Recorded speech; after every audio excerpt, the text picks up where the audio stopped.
జపమాలకు స్వాగతం.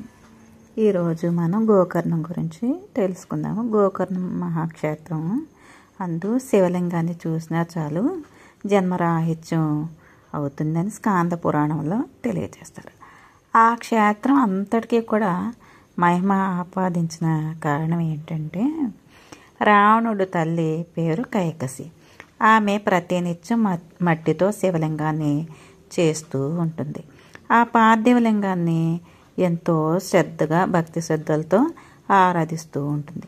తల్లి పూజించే మట్టి లింగాన్ని చూసి రావణుడు, జనని లంకాపుర సార్వభౌముణ్ణి కన్న తల్లి నీవు మట్టి లింగాన్ని పూజించడమా? ఇది నాకు తలవంపులు కదా. శివుణ్ణి ఆరాధించడం నీకు మనసైనా సాంబ పరివార సమేతంగా శివుణ్ణి లంకకే రప్పిస్తాను. నీ పూజా మందిరాన నిలుపుతాను. ప్రత్యక్షంగా శంకరుని పూజించి పరమానందాన్ని అనుభవించు అని రావణుడు తల్లితో అంటాడు. కైలాస పర్వతాన్ని లేవనెత్తడానికి రావణుడు ఉద్యమింపగా ఆ రథాద్రి ఊగిసలాడుతూ ఉంటుంది. పార్వతీదేవి భయము ఆందోళన చెంది ఏంటి వైపరీత్యం అని శివుని ప్రశ్నిస్తుంది. దశకంఠుడు చేత శివుడు ఆమెకు సమాధానం చెప్పిస్తాడు. కాలిచే పర్వతాన్ని నొక్కుతాడు. వెండి కొండ కింద పడి నలిగి రావణుడు పెద్ద పెట్టిన మొరపెడతాడు, అరుస్తాడు. శివుడు కరుణ పట్టు సడలదు. అప్పుడు రావణుడు తల్లికి చెప్పిన వాగ్దానం నెరవేర్చడానికి తన పేగుల్ని తీసి వీణగా చేసుకొని శిఖరం నుండి శిరస్సుని ఖండించి ఆ వీణ వాయిస్తూ ఆ శివభక్తాగ్రేసుడు ఎంతో మధురంగా ఆలపిస్తాడు. మంజుల ధ్వనితో చేస్తాడు. శివుడు అప్పుడు ప్రసన్నమవుతాడు. నీకు ఏం వరం కావాలో కోరుకో అని అడిగితే, దేవదేవ మహాదేవ ప్రభు, నీకు సేవకుడు నేను, దేవుడు ఒక చోట పూజారి ఒక చోట ఉండడం ఏ న్యాయము? నీవు మా ఎలవేల్పువి కాబట్టి ప్రథమ గణాలతో వినాయకుడు షణ్ముఖుడుతో కూడి లంకకు రావాలి అని ప్రార్థిస్తాడు. ఈశ్వరుడు అందుకు వత్స, నిరుపమానమగు నీ భక్తి నిశ్చయంసము ప్రశంసనీయము. నీ అభిమతము మేరకు నేను ఒక ప్రత్యామ్నాయంగా నేను ఆత్మలింగాన్ని నీకు ఇస్తాను. నా ఆత్మలింగాన్ని పూజించడానికి నన్నే స్వయంగా నువ్వు పూజించవచ్చు. 3 సంవత్సరాలు ఈ లింగాన్ని పూజించిన వాడు శివస్వరూపుడు అవుతాడు. అతడు నెలవు కైలాసం అవుతుంది. ఇదిగో ఆత్మలింగం. నీ ప్రాణాల కన్నా మిన్నగా నువ్వు జాగరూకతో చూసుకో. లంకకు తీసుకుని వెళ్ళు. మధ్య మార్గంలో ఎక్కడా కూడా క్రింద ఉంచొద్దు. కింద ఉంచితే గనక అది భూమిలోనికి వెళ్ళిపోతుంది, ప్రతిష్ఠిత అవుతుంది అని చెప్పి శివుడు చెప్తారు. రావణుడు ఆత్మలింగాన్ని భద్రంగా ఉంచుకొని వేగంగా లంకకి బయలుదేరుతూ ఉంటాడు. నారద మునీంద్రుడు స్వర్గలోకానికి వెళ్ళి దేవేంద్రుని చూసి, ఇంద్ర, రంభ అప్సరసులతోని సంగీత నృత్యాలు నీకు రుచించవా? రావణాసురుడు శివుణ్ణి మెప్పించి ఆత్మలింగాన్ని తీసుకుని లంకకి వెళ్తున్నాడు. 3 సంవత్సరాలు ఆత్మలింగాన్ని పూజించిన రావణుడు శివుడు అంతటి వాడు కాగలడు. లంక కైలాసం అవుతుంది. ఇంకా నీకేం గతి పడుతుందో ఊహించుకో అని మందలిస్తాడు. శచీపతి, నారద మునీంద్ర, ఎంత పని జరిగింది, ఇప్పుడు ఏం చెయ్యాలి అని బెక్కమొహం పెట్టి ఉంటాడు. శ్రీపతియే నీకు గతి అని నారదుడు చెప్తాడు. నారదుడు వెంట రమ్మని పలికితే వైకుంఠానికి బయలుదేరి వెళ్తాడు. బృహస్పతిని అనుసరించి వీరందరూ కూడా వైకుంఠానికి ఈ ముగ్గురు వెళ్తారు. రమారమణులతో రావణుడి కథ అంతా చెప్తారు. శ్రీహరి కైలాసానికి వెళ్ళి శివుని కాంచి, మహేశ్వర, ఆగ్రహానికైనా అనుగ్రహానికైనా హద్దుండదు. ముందు వెనక ఆలోచించకుండా ఆ రాక్షసుడికి ఆత్మలింగాన్ని ఇచ్చావు ఏంటి అని చెప్పి ప్రశ్నిస్తాడు. మాధవ చేతులెత్తి శంభో మహాదేవ అని ప్రార్థించిన వాడే అడిగినప్పుడు ఇవ్వడమే కదా నా నైజము. రావణుడు శివభక్త గేయాలతో నన్ను మెప్పించి పరవశింపచేశాడు. పారితోషికంగా నా లింగాన్ని ఆత్మలింగాన్ని తీసుకొని వెళ్ళాడు అని శివుడు సమాధానం చెప్తాడు. 5 గడియలు క్రితమే ఆత్మలింగం రావణుడి చేతికి అందింది. లక్ష్మీకాంతుడు తెలుసుకొని సుదర్శన చక్రాన్ని సూర్యబింబానికి అడ్డంగా నిలబెట్టి పొద్దుగుంకినట్టుగా ప్రపంచం భ్రాంతి పడేలాగా విష్ణుదేవుడు విఘ్నేశ్వరుడు చెంత చేర్చుకొని గణనాథ 33 కోట్ల దేవతలు 14 లోకాల అందరి వారు సర్వసామాన్యంగా ఈ పని ఆరంభించినను మునుముందు నిన్ను పూజించడానికి ఆచారంగా ముందుగా నిన్నే పూజిస్తారు గణేష.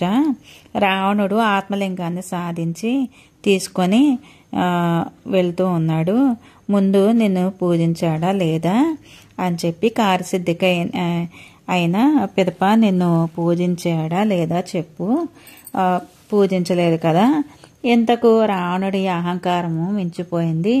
ఇప్పటికైనా నీవు కల్పించుకొని రావణుడి ప్రయత్నాన్ని విఘ్నాలు చెయ్యి. విఘ్నేశ్వర అనే నామధేయానికి నేతి బీరకాయ వంటి నిన్నే తొదకు మానవులు సైతము నిన్ను పూజించడానికి బద్దకిస్తారు అని ఉసుగొలుపుతాడు.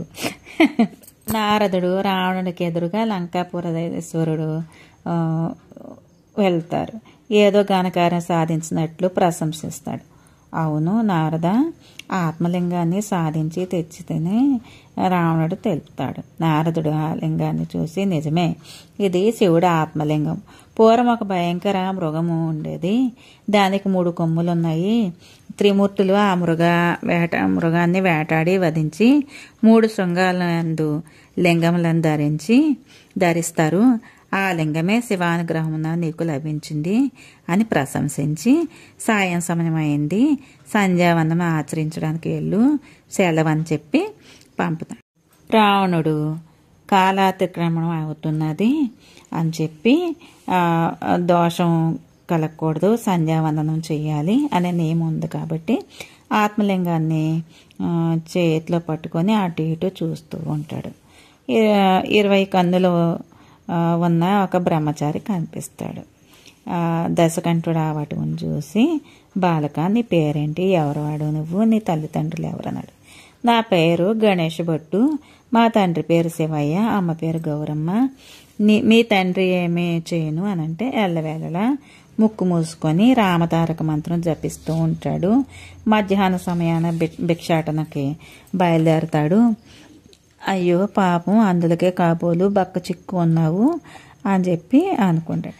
ఈ శివలింగాన్ని భద్రంగా నీ చేతి అందు ఉంచుకో, త్వరలో అర్ఘ్యప్రదానము వస్తాను. నిన్ను నా వెంట కొనిపోయి మధుర పదార్థాలను కూడబెట్టి నీకు పుష్కలంగా దానం కూడా ఇస్తాను. మంచిదయ్యా, తమరి శుభనామదేమేంటి, తామెవరు అని దొడ్డవారి వలె ఉన్నారు అని అంట. నా పేరు రావణసుడు, లంకాధీశ్వరుణ్ణి. హరహర, మంచి మాటచే నన్ను మచ్చిక చేసుకొని లంకకి ఏడ్చుకొని ఎత్తుకుపోవడానికి చూస్తున్నావా? మా తల్లిదండ్రులకి నేను ఒక్కడనే పరుగున వెళ్తూ ఉంటాడు. రావణుడు ఆ బాలుని చేయి పట్టుకొని, నాయన సమయం మించిపోతుంది, నా మాట విను, నీకేం కావాలన్నా నేను ఇస్తాను అని బతిమాలతాడు. గుమగుమలాడే ఆవనేతితో కాల్చిన పూర్ణ కుడుములు, కలమాగిన వెలగపండ్లు నాకు ఇష్టము, అవి ఇస్తావా? ఈ శివలింగాన్ని చేత పట్టుకొని ఉంటాను అని అంటాడు. ఆ పలకగా రావణుడు నవ్వి సముద్ర తీరానికి, అయ్యా దానవ సార్వభౌమ, చీకటి పడకముందే నీవు తిరిగి రావాలి. సహస్ర గాయత్రి జపం, ప్రాసాద పంచాక్షరి మహామంత్ర అనుష్ఠానాలు సలుపుచు నన్ను సందిగ్ధావస్థలో అందుంచుకు. మరి ఒక మాట, ముమ్మారు నిన్నే పిలుస్తాను, నీవు రాకున్న శివలింగము ఇదిగో ఇక్కడ పెట్టేసి వెళ్ళిపోతాను అని హెచ్చరిస్తాడు. త్వరలో రాగలన దశకంఠుడి పలికి సముద్ర స్నానం ఆచరించి సంధ్యోపాసనకి ఉపక్రమిస్తాడు. అర్ఘ్య ప్రదానమునకు కొంత ముందు వెనుకలు గమనించి గణేశుడు రావణ రమ్ము అని పిలుస్తాడు. వచ్చుచున్నానని రావణుడు చేత్తో సాగ చేస్తాడు. కొంచెం సేపు ఆగి రావణుడిని మరలా పిలుస్తాడు.